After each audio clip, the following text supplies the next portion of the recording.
그것은요, 가만히 보면 크고 작은 선택의 연속이라고 할 수가 있습니다. 어려운 결정을 할 때 그리스도인은 특히 하나님의 뜻이 어디 있는지 늘 염두에 두고 있죠. 그 이유는 전능하신 하나님께서 미래와 선택의 결과를 알고 있기 때문에 우리는 그러한 신뢰를 가지고 하나님의 뜻을 늘 묻고 하나님의 뜻에 순종하기를 원하고 있습니다. 문제가 한 가지 있죠.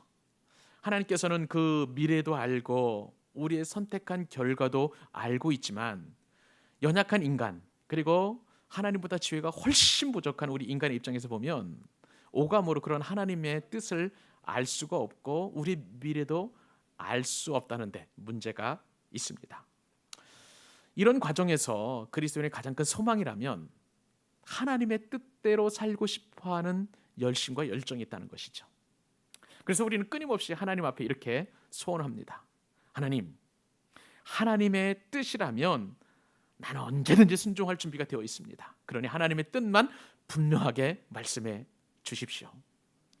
하나님의 뜻이라면 우리는 이런 직장에서 직장 생활해도 좋고, 이런 사업을 해도 좋고, 이런 전셋집에서 살아도 좋고, 가난해도 좋고, 병들어 좋습니다.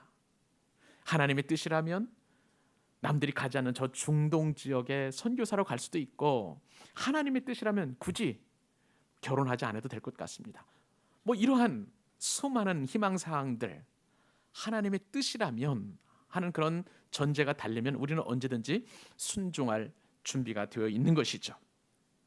이처럼 우리 그리스도인에게 있어서 이 하나님의 뜻이라는 것은 우리 삶의 분명한 지향성과 목표를 갖게 합니다. 그러므로 매사에 하나님의 뜻을 알고 살아간다면 우리는 항상 순적하고 순탄한 삶을 살아갈 수 있다고 우리는 생각하고 있습니다. 그런데요, 여러분, 이렇게 하나님의 뜻을 알고 살아간다고 자부하던 한 사람이 있었습니다.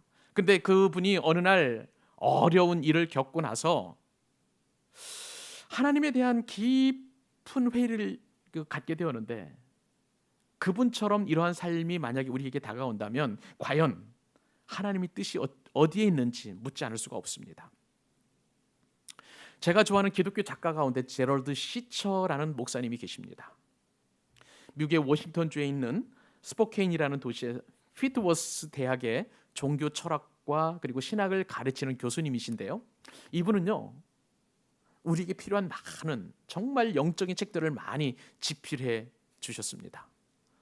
그 책을 기독교 서점 가서 한번 여러분 사서 읽으시면 좋겠는데, 예를 들면 하나님이 기도에 침묵하실 때 굉장히 우리의 마음에 와닿는 그런 책 제목 아닙니까? 하나님의 은혜라는 책도 있고요, 사랑의 짐이라는 책도 있고, 그리고 제가 예전에 아주 좀 10여 년 전에 읽었는데 하나님 앞에서 울다라는 책이 저의 마음을 사로잡고 많은 깊은 영적인 통찰력이 준 책이 있습니다.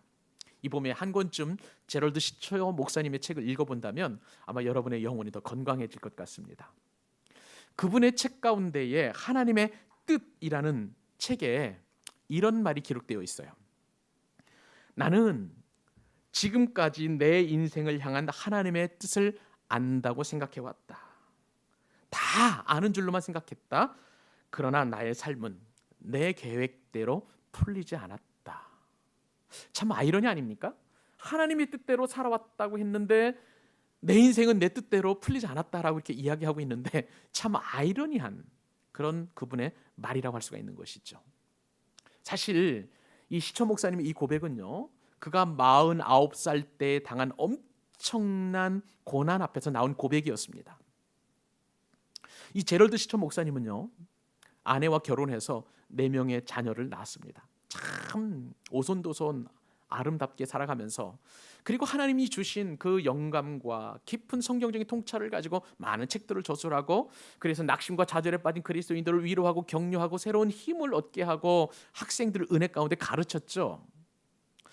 그래서 이분은 늘 생각날 때마다 나는 하나님께서 200만 불짜리 가정을 주셨어, 하나님의 뜻이 우리 가운데 충분하게 드러나는 그런 삶을 살았어라고 자랑하고 다녔습니다. 그런데요, 어느 날 이 자랑이 쏙 들어가게 되었습니다. 어느 날 가족들과 함께 외출했다가 이제 고속도로를 타고 오는데 어떤 과속하는 자동차가 중앙선을 침범해서 이 자동차와 부딪히게 되었습니다. 그 대형 교통사고를 통해서 아내가 사망을 하게 되었어요. 그리고 큰딸이 사망하게 되었습니다. 심지어는 어머니까지 사망을 하게 되었어요. 이 교통사고로 인해서 시초 목사님은 부상을 당하게 되었고요. 두 자녀들도 부상을 당했고 막내는 중상을 입는 엄청난 시련이 그에게 다가오게 되었습니다.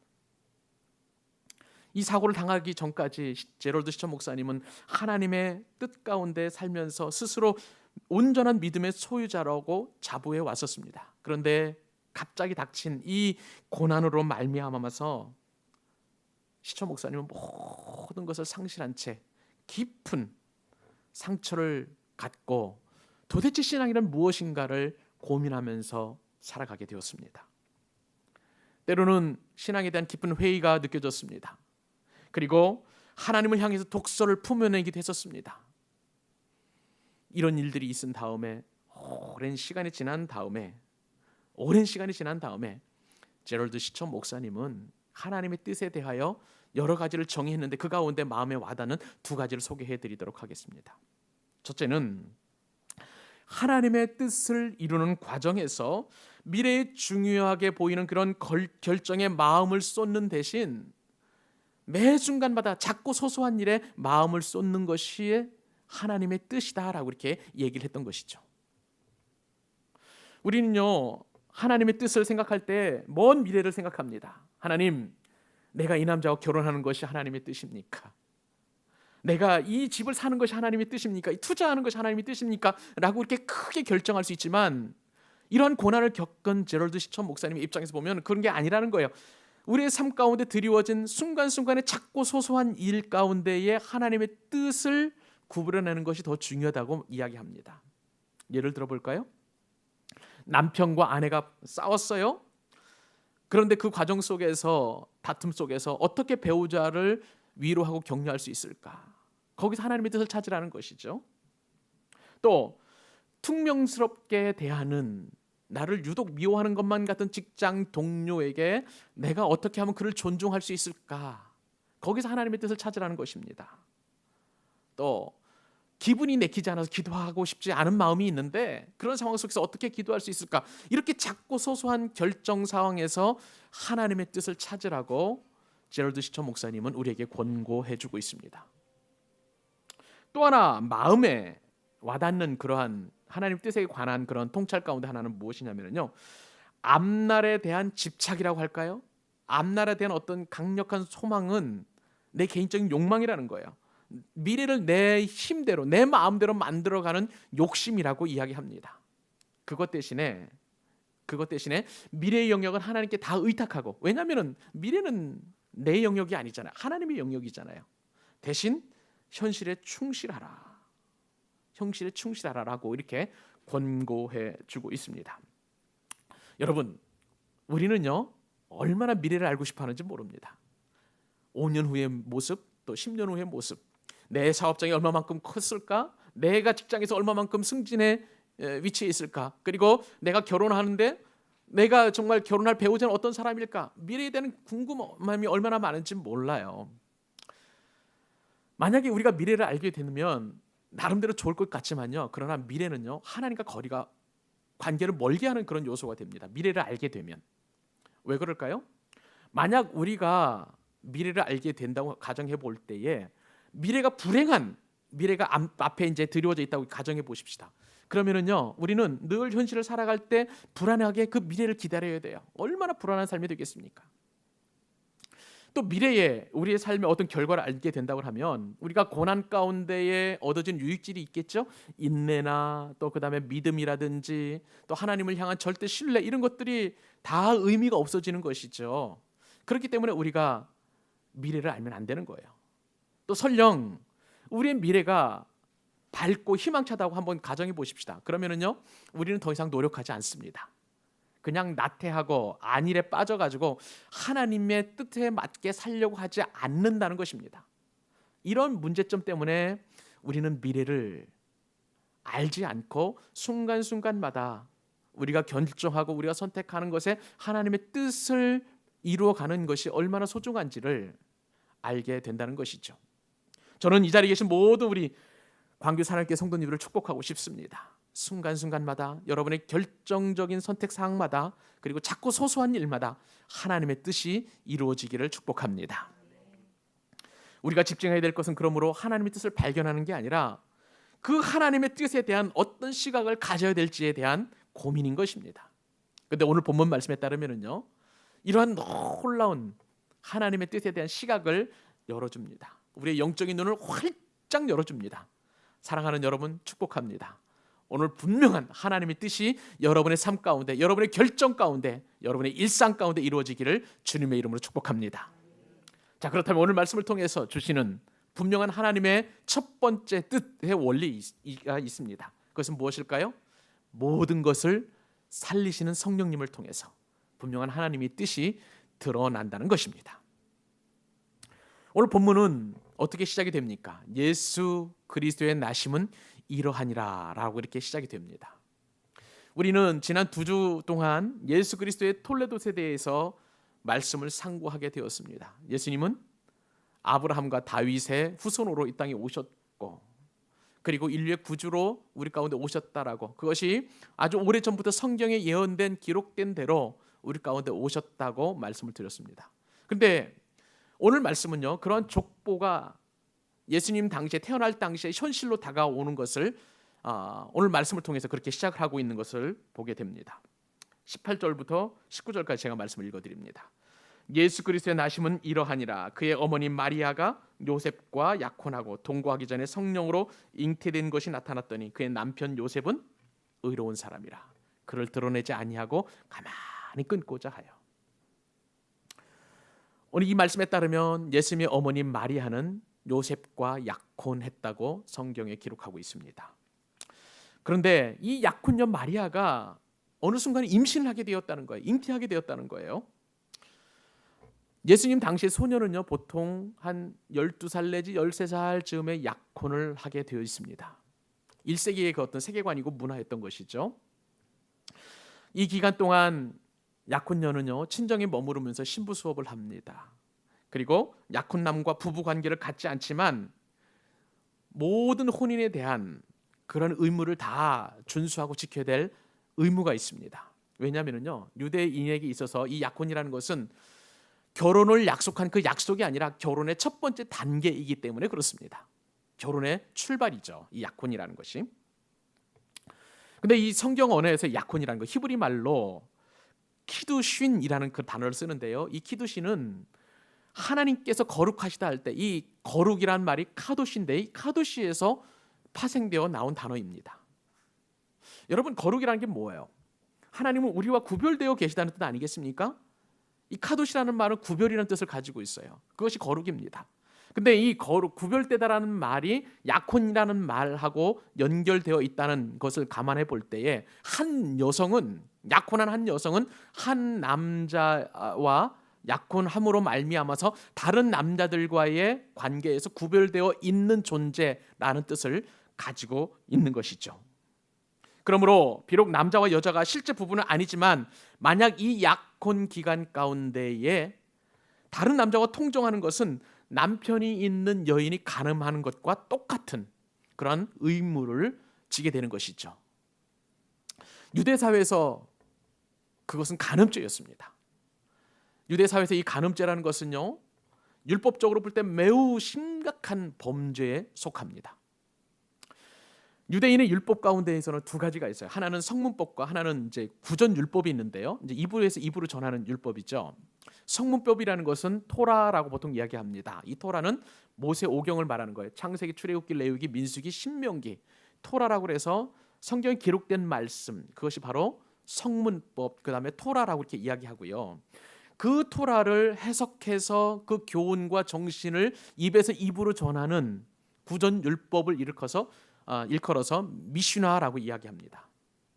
근데 이 구전율법 미슈나에 따르면은요, 사람의 범죄의 경중에 따라서 사람을 죽이는 5가지 그 원리가 있는데, 가장 심각한 범죄를 지은 사람은 돌로 쳐 죽이는 거예요. 그리고 두 번째 심각한 그 죄를 지은 사람은 불에 태워 죽이는 화형입니다. 세 번째 단계의 심각한 그 죄를 지은 사람은요, 칼로 목을 베는 단두형이고요. 네 번째 로 이렇게 심각한 죄를 지은 사람은 목을 매서 죽이는 교수형입니다. 그런데 이 간음죄라는 것은요, 구전율법 가운데 가장 심각한 범죄이기 때문에 돌로 쳐 죽이게 되어 있습니다. 그래서 성경 말씀, 특별히 복음서를 읽다 보면은 간음하다 잡힌 여인이 올 때에 사람들이 돌을 쳐서 그 여인에게 던져서 죽이려고 하는 그런 말씀들이 성경에 기록되어 있는 것이죠. 여러분, 이러한 시대적 정황 속에서, 그리고 문화적 정황 속에서 한번 생각해 보시기 바랍니다. 마리아가 약혼한 상태에서 아기를 가졌다는 것은 보통 심각한 문제가 아니었어요. 이제 곧 마리아는 사람들로부터 지탄을 받게 되어 있습니다. 마리아가 임신했다는 사실은 약혼자인 요셉에게 전해졌을 것입니다. 그리고 친정 부모님도 알게 될 것이죠. 요셉이 알면 시댁 식구들이 아는 것은 시간 문제일 거예요. 그리고 온 동네 사람들이 다 처녀가 임신했다, 이것은 간음죄라고 모든 사람들이 여길 그러한 심각한 사항이 이제 곧 다가올 것입니다. 그러므로 처녀가 아이를 가진 것은 매우 수치스러운 일이었기 때문에 처녀 가문이든지 혹은 시댁에서 이 처녀를 돌로 쳐 죽이는 일은 시간 문제라고 할 수가 있는 것이죠. 이런 상황 속에서 가장 당황스러운 사람이 누구일까요? 당사자인 마리아일 것입니다. 근데 이 마리아가 잉태하게 된 것은 자신의 뜻이 아니에요. 왜냐하면 천사 가브리엘을 통해서 마리아에게 수태의 사실을 알려주는데, 하나님께서 성령으로 잉태하시겠다라고 분명하게 말씀을 해 주신 것이죠. 마리아는 놀랐습니다. 내가 남자를 알지 못하는데, 남자와 관계도 갖지 않았는데 어떻게 아기를 잉태할 수 있습니까? 라고 물었을 때 천사 가브리엘이 이렇게 대답을 합니다. 누가복음 1장 35절에서 천사가 대답하여 이르되 성령이 내게 임하시고, 누가 임하셨다고요? 성령이에요. 성령이 너에게 임하시고 지극히 높으신 이의 하나님이죠, 능력이 너를 덮으시리니 이러므로 나실 바 거룩한 이는 하나님의 아들이라. 이런 놀라운 선언을 듣게 되죠. 근데 이 말을 듣고 마리아는 그것에 대하여 불순종하는 것이 아니라 이렇게 대답을 하게 되었습니다. 누가복음 1장 38절 말씀해 보니까 마리아가 이르되 주의 여종이 오니, 같이 한번 말씀대로 내게 이루어지이다. 같이 다시 한번 말씀대로 내게 이루어지이다. 말씀대로 내게 이루어지기를 원합니다 라고 이렇게 대답을 하는 의외의 결과를 이야기하고 있는 것이죠. 사랑하는 여러분, 마리아도 자신이 지금 처녀로서 잉태하게 된다는 것은 자신이 돌에 맞아 죽을 일이라는 것을 누구보다도 알고 있었습니다. 그러나 그럼에도 불구하고 마리아가 이처럼 말씀대로 이루어지이다라고 할 수 있었던 것은 그 원동력이 어디에 있습니까? 그것은 바로 성령께서 마리아에게 임하셨기 때문임을 여러분 믿으시기 바랍니다. 가브리엘 천사는 성령께서 마리아에게 내려오시고 지극히 높으신 분의 힘이 마리아를 덮을 것을 말씀하였습니다. 우리는 이 상황이 잘 이해가 되지 않습니다만은 유대인들은 그것이 단박에 알아듣는 말이었어요. 왜요? 과거에 이스라엘 백성들이 출애굽하여 가나안 땅을 향해서 나아갈 때에 하나님의 영광이 구름처럼 다 덮었던 것을 그들은 이미 알고 있었습니다. 그러므로 성령께서 내게 임하셔서 능력의 힘으로 나를 덮는다는 것은 불가능을 가능케 한다는 것이에요. 그리고 나와 함께 하신다는 것이에요. 그리고 나는 할 수 없지만 처녀로서 얼마든지 잉태할 수 있다는 믿음을 마리아에게 확신으로 다가올 수 있도록 그렇게 역사하신 것입니다. 그러므로 사랑하는 여러분, 마리아는 성령께서 임하시고 하나님의 능력이 자신을 덮는다는 말씀을 통해서 하나님께서 자신과 함께 하시고 자신에게 능력과 힘을 주셔서 불가능을 가능케 한다는 사실을 믿게 되었던 것입니다. 사랑하는 여러분, 여기서 성령님의 역할이 굉장히 중요합니다. 성령님은 어떤 분이십니까? 성령님은 생명의 영, 그리고 살리는 영이심을 여러분 믿으시기 바랍니다. 대체 하나님이 천지를 창조하실 때 하나님께서는 그 위를 운행하셨습니다. 그리고 하나님께서 흙으로 사람을 만드셨을 때에 그 코에 생기를 불어넣으셨는데 그 생기가 바로 성령님이신 거예요. 성령님은 살리는 분이십니다. 살아있는 생명의 영이신 것입니다.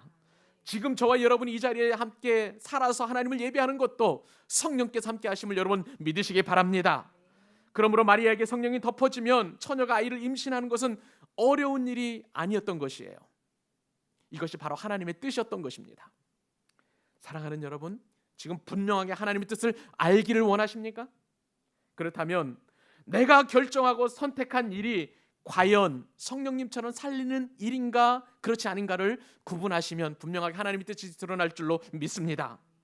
여러분, 성령께서 역사하신 것처럼 누군가를 살리는 일, 누군가를 보살피는 일, 누군가를 보호하는 일, 그리고 누군가의 힘을 주는 일이라면 그 결정과 그 일은 반드시 하나님의 뜻인 줄 여러분 확신하시기 바랍니다. 그 결정이 하나님의 영광을 드러나는 일이라면 그것은 바로 하나님의 뜻인 것입니다. 아무리 혹독하고 암담한 미래라 할지라도 하나님께서 함께 하시고 하나님께서 나와 동행하시고 나에게 힘을 준다라는 확신이 있다면 놀랍게도 그것은 하나님의 뜻인 것입니다. 그 하나님의 뜻에 순종하는 여러분 될 수 있기를 바랍니다. 오늘 마리아의 고백처럼 말씀대로 내게 이루어지이다. 말씀대로 여러분 한 사람 한 사람들에게 이루어지는 믿음의 고백을 할 수 있기를 주님의 이름으로 축복합니다. 오늘 본문에서 등장하는 두 번째 분명한 하나님의 뜻의 원리입니다. 그것은 바로 본능이 아닌 본질에 충실한 것이 하나님의 뜻이라는 것입니다. 여러분, 오늘 본문에서 마리아 다음으로 당혹스러운 사람이 한 사람이 있습니다. 그 사람이 누구일까요? 요셉입니다. 약혼자 요셉. 요셉은 말씀을 드린 대로 마리아와 약혼한 사이입니다. 그런데 피앙세 마리아에게 갑자기 임신했다는 소식이 들려왔습니다. 자신은 부부관계를 맺은 적이 없어요. 그런데 어떻게 해서 약혼녀가 잉태를 하였단 말입니까? 마리아가 임신할 수 있는 방법은 요셉이 생각할 때 딱 한 가지였습니다. 다른 남자와 관계를 갖는 것이었습니다. 이러한 암울한 상황에서 오해할 수 있는 상황에서 요셉은 도대체 어떻게 행동을 하였을까요? 그 말씀이 마태복음 1장 19절에 기록이 되어 있습니다. 은혜로운 말씀 같이 한번 읽기를 원합니다. 읽겠습니다. 시작. 그의 남편 요셉은 의로운 사람이라 그를 드러내지 아니하고 가만히 끊고자 하여. 여러분은 우리는 굉장히 체면을 중요하는 문화권 가운데 살고 있습니다. 제가 예전에 섬기던 교회에 아주 믿음과 신앙이 좋은 집사님 부부가 한 분 계셨습니다. 그 집사님 가정에 관연한 딸이 있는데 30대 후반이었어요. 이제 너무 나이가 많아서 이제 딸을 어떻게든지 간에 여의고 싶었는데 마침 좋은 혼담이 오갔습니다.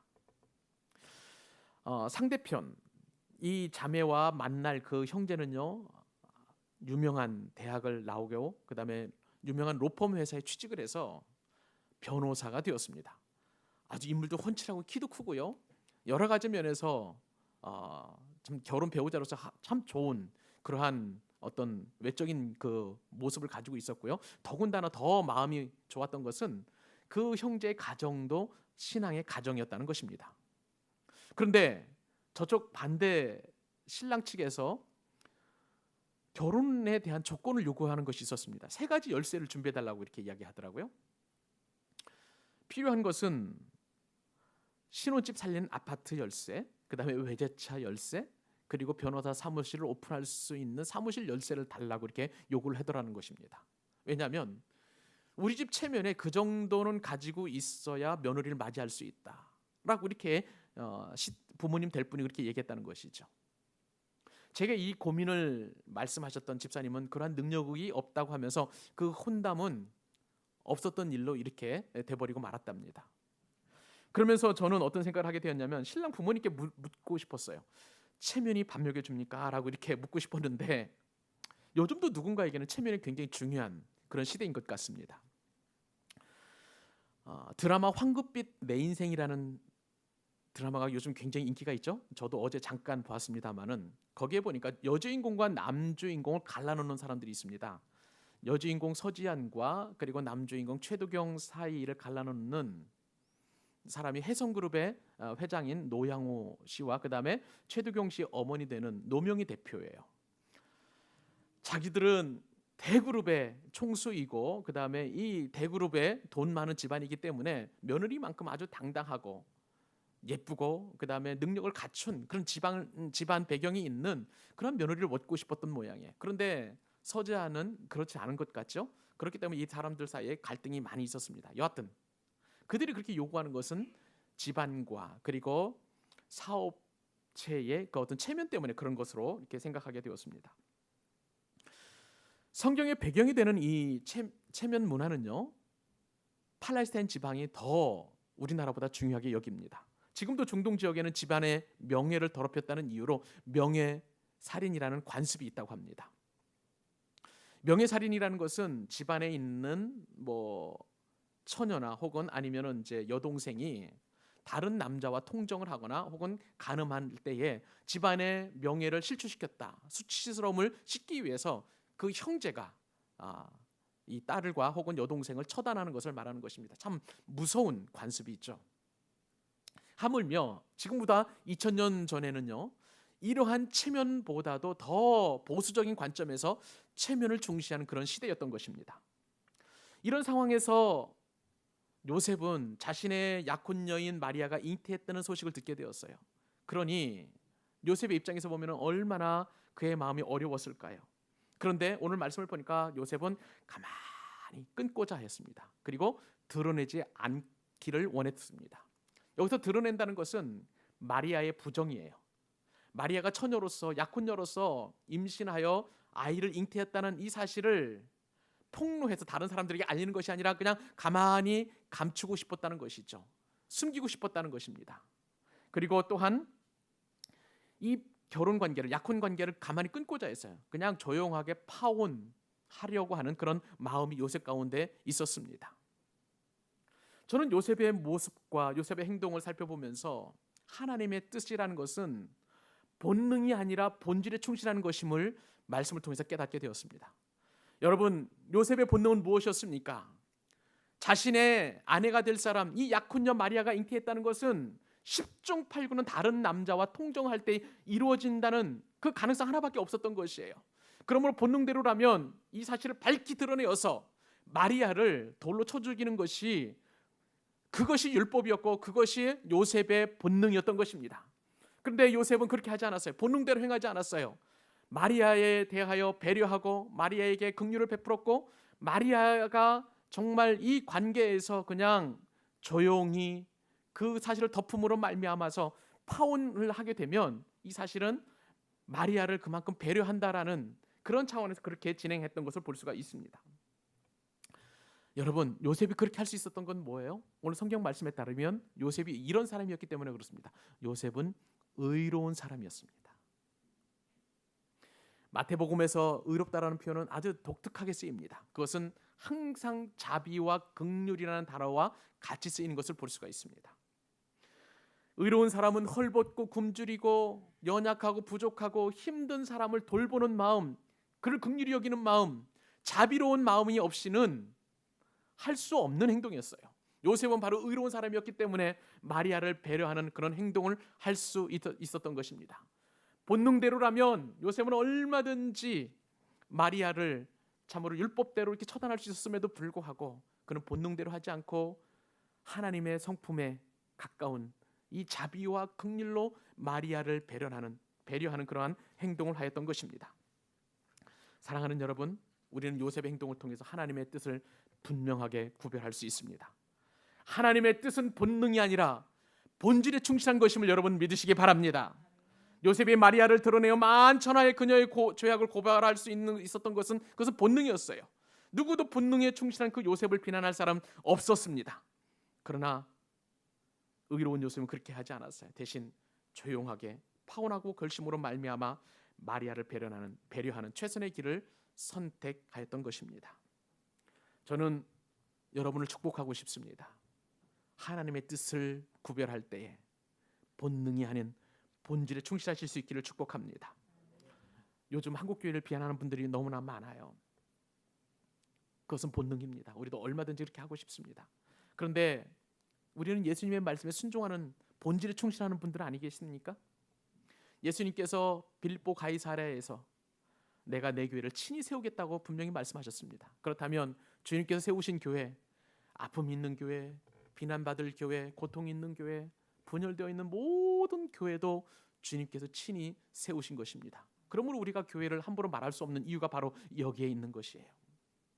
여러분, 우리 한국교회를 축복하십시다. 이것은 본능이 아니라 본질에 충실한 하나님의 뜻인 줄로 믿습니다. 우리가 본질에 충실할 때 하나님께서 분명하게 하나님의 뜻을 나타내 주세요. 요셉이 이처럼 의로운 사람이 되어서 본질에 충실할 때 하나님은 분명하게 요셉에게 어떻게 할 것을 말씀해 주셨습니다. 그 말씀이 바로 마태복음 1장 20절이에요.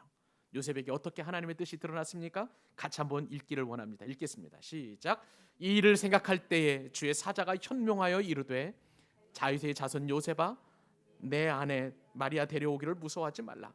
그에게 잉태된 자는 성령으로 된 것이니라. 여러분이 하나님의 말씀의 본질에 그리고 여러분의 삶의 본질에 충실할 때 하나님께서는 반드시 여러분에게 선명한 분명한 뜻을 드러내어 주실 줄로 믿습니다. 분명한 하나님의 뜻의 세 번째 원리입니다. 이것은 바로 말씀이 이루어지는 것입니다. 말씀의 성취가 바로 하나님의 뜻이라는 것이죠.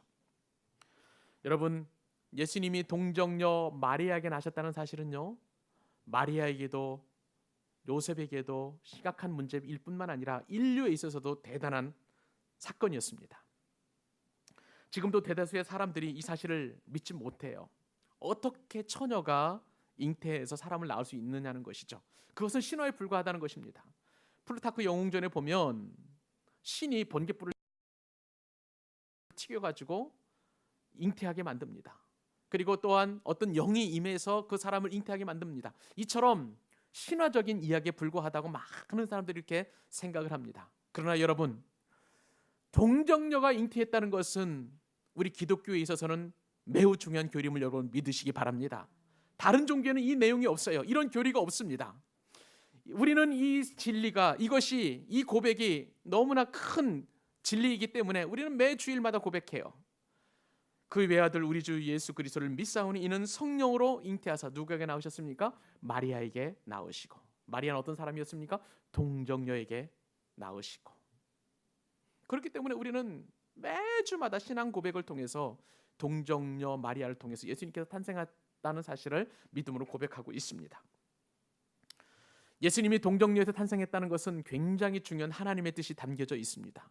첫 번째 하나님의 뜻은 하나님이 사람이 되어서 오셨다는 거예요. 그것이 바로 말씀이 성취라는 것입니다. 여러분, 이 땅의 사람들 중에서 하나님을 본 사람이 있을까요? 없을까요? 하나님을 본 사람이 아무도 없습니다. 그런데 요한은요, 하나님을 볼 수 있는 방법이 우리에게 주어졌다는 거예요. 요한복음 1장 18절 말씀 읽어보십시다. 본래 하나님을 본 사람이 없으되 아버지 품속에 있는 독생하신 하나님이 나타내셨느니라. 하나님을 본 사람이 아무도 없지만 요한은 이 말씀을 통해서 아버지 품속에 있는 독생자이신 예수님을 통해서 하나님을 나타내셨다라고 성경이 분명하게 우리에게 교훈해주고 계시는 것입니다. 예수님은 사람의 방법이나 자연적인 절차가 아닌 초자연적인 방법으로 이 땅 가운데 구세주로 오셨습니다. 동정녀에서 탄생하심으로 말미암아 예수님이 하나님이심을 나타내신 것입니다. 이것은 바로 말씀의 성취입니다. 사랑하는 여러분, 예수님께서 동정녀를 통해서 이 땅에 오신 것은 그리고 하나님이 사람이 되어 이 땅에 오셨다는 사실을 나타내는 증거임을 믿으시기 바랍니다. 이것은 하나님의 말씀의 이루어지심이에요. 또한 분명한 하나님의 뜻이 하나님의 말씀이 오늘 말씀을 통해서 보니까 분명하게 그것은 하나님의 말씀이 이루어졌다라고 성경은 말씀해 주고 계십니다. 그냥 예수님이 동정녀에서 탄생한 것은 즉흥적인 사건이 아니라는 거예요. 이미 오래전에 예언되었던 하나님의 뜻이라는 것입니다. 우리 마태복음 1장 21절로 23절까지 우리 석절 말씀을 같이 한번 읽어보십시다. 자, 읽겠습니다. 시작. 아들을 낳으리니 이름을 예수라 하라. 이는 그가 자기 백성을 그들의 죄에서 구원할 자이심이라 하니라. 이 모든 일이 된 것은 주께서 선지자로 하신 말씀을 이루려 하심이니 이르시되 보라 처녀가 잉태하여 아들을 낳을 것이요 그 이름을 임마누엘이 하리라 하셨으니 이를 번역한즉 하나님이 우리와 함께 계시다 함이라. 여러분, 마태는 동정녀에게서 태어난 하나님의 이름이 누구라고 소개하고 있습니까? 예수님. 그 예수라는 이름은 자기 백성을 죄에서 구원할 자라는 뜻을 가지고 있다고 분명하게 이야기하고 있습니다. 근데 이 예수라는 이름과 관련된 예언을 마태는요, 오래전에 선지자들을 통해서 하나님께서 약속해 놓으신 말씀이라는 거예요. 보라, 처녀가 잉태의 아들을 낳을 것이요. 이 말씀은 이사야서 7장 14절에 나와 있는 말씀이었습니다. 이미 오래전 선지자를 통해서 기록된 말씀이었던 것입니다. 그런데 마태는 오늘 말씀을 통해서 오래전 선지자를 통해서 약속된 이 말씀이 예수 그리스도의 동정녀 탄생을 통해서 그 약속의 말씀이 이루어졌다는 사실을 분명하게 이야기해 주고 있는 것입니다. 사실 이 말씀은요, 그때 당시에 불가능한 말씀이었습니다. 이사야가 이 말씀을 기록하던 그때 당시는 히스기야 왕이 통치하던 시대였었는데, 그때는 북이스라엘과 아람 연합군이 지금 남유다인 히스기야 왕에게 침공하기 위하여 전쟁의 소문이 흉흉하던 그때였었어요. 그런데 이사야 선지자는 이 말씀, 처녀가 잉태하여 아들을 낳을 것이라는 이 불가능한 말씀을 통해서 전쟁에 떨고 있는 유다 백성들을 위로하는 그런 말씀이었습니다. 이 말씀은 당대 이루어지지 않았어요. 언제 이루어졌습니까? 예수님을 통해서 인류 가운데에, 우리 가운데 오셔서 동정녀에 오신 그 분으로 말미암아 우리에게 하나님의 말씀이 성취되었음을 말씀해 주고 있는 것입니다. 사랑하는 여러분, 그 예수님의 이름은 임마누엘입니다. 임마누엘이 무엇입니까? 하나님이 우리와 함께 하신다는 뜻이에요. 엘은 하나님입니다. 임마는 함께 하신다는 뜻이에요. 그리고 누는 우리란 뜻이에요. 그러니까 하나님이 우리와 함께 하신다. 임마누엘, 그 하나님은 지금 이 순간 저와 여러분에게도 함께 하시고 계시는 줄로 믿습니다. 두세 사람이 내 이름으로 모인 곳에는 내가 그들 중에 함께 있느니라. 이처럼 소수인 우리 교회에도 하나님은 반드시 함께 하여 주시는 줄 믿으시기 바랍니다. 그리고 세상 끝날까지 복음이 전하는 그때, 세상 끝날까지도 우리와 함께 하시겠다고 분명히 약속해 주고 계시는 것입니다. 여러분, 하나님이 함께 하신다면 이 말씀은 반드시 이루어진다는 사실을 믿으시기 바랍니다. 내가 아무리 고통스럽고, 내가 아무리 어렵고, 내가 아무리 병들고 힘들고 연약하고 가난하다 할지라도 하나님이 함께 하신다고 약속하셨으면 그 말씀은 반드시 이루어지는 것입니다. 이것이 바로 하나님의 뜻이에요. 말씀을 이루신 하나님의 능력을 체험하는 여러분 될 수 있기를 바랍니다. 마지막으로 분명한 하나님의 뜻 세 번째, 말씀의 성취로서의 놀라운 동정녀 탄생의 축복은 인간의 죄를 사하시는 능력을 가지고 있다는 거예요. 사랑하는 여러분, 동정녀 탄생은요, 인간의 죄를 사하시는 하나님의 능력이 된다는 것을 여러분 믿으시기 바랍니다. 왜 그렇습니까? 인간의 자연적인 법칙으로 어머니 몸속에서 통해서 나올 때에 그것은 인간의 죄성을 가지고 나오는 그러한 상황이 되는 것입니다. 첫사람 아담이 범죄한 이후에 인류의 모든 후손들은 그 아담의 죄를 가지고 태어나게 되었어요. 이것이 바로 원죄입니다. 원죄를 가진 그 어떤 메시아라고 자칭 메시아라고 하는 사람도 이러한 인간의 죄 문제를 해결할 수가 없어요.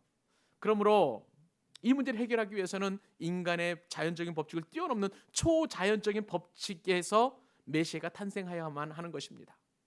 그러므로 사람과의 관계를 통해서 나오는 후손이 아니라 바로 처녀 동정녀의 몸에서 태어난 예수 그리스도의 그 은혜의 보혈만이 우리의 죄를 정결케 하시고 우리를 또한 죄에서 깨끗하게 하실 수 있는 능력이 되는 것입니다. 그래서 예수님께서는 최후의 만찬하실 때에 우리에게 이렇게 말씀하여 주셨습니다. 마태복음 26장 28절에서 이것은 죄싸움을 하려고 많은 사람을 위하여 흘리는 바 나의 피 곧 언약의 피라. 이미 오래전에 약속된 피라고 주님께서 말씀해 주고 계시는 것입니다. 말씀을 맺겠습니다. 사랑하는 여러분, 하나님의 뜻을 구별하기를 원하십니까? 세 가지 원리를 말씀을 해드렸습니다. 성령님께서 여러분에게 능력으로 덮이시고 살리는 그 일의 가운데 결정하시면 그것은 바로 하나님의 뜻인 줄 믿으시기 바랍니다. 내 뜻은 죽이는 거예요. 미워하는 거예요. 누군가를 험담하는 거예요. 싫어하는 거예요. 그리고 나쁘게 말하는 것입니다. 그것은 마귀의 일이에요. 하나님의 일이 아닙니다. 성령 하나님은 살리는 것처럼 여러분이 결정하는 그 상황 가운데 누군가를 축복하고 살리고 행복하게 한다면 그 결정과 그 선택은 하나님의 뜻인 줄 믿으시기 바랍니다. 오늘 말씀을 통해서 또한 하나님의 분명하신 뜻은 본능이 아니라 본질에 충실하는 거예요. 자비와 긍휼과 그리고 의로움, 그런 요셉의 결정처럼 여러분의 선택과 여러분의 결정이 이처럼 하나님의 본질에 충실하다면 그것은 하나님의 뜻인 줄 여러분은 확신하시길 바랍니다. 또한 여러분에게 하나님의 말씀이 이루어지는 그러한 결정이라면 그것은 분명한 하나님의 뜻입니다. 하나님께 영광이 올려드리고 그리고 예전에 성경에 기록된 대로 그 말씀이 이루어지는 것이라면 그것은 분명한 하나님의 뜻인 줄 믿으시기 바랍니다. 그러므로 어떤 선택을 할 때 갈등하지 마시고 이런 하나님의 뜻에 깊이 순종하여 복을 누리는 여러분 될 수 있기를 우리 주님의 이름으로 축복합니다.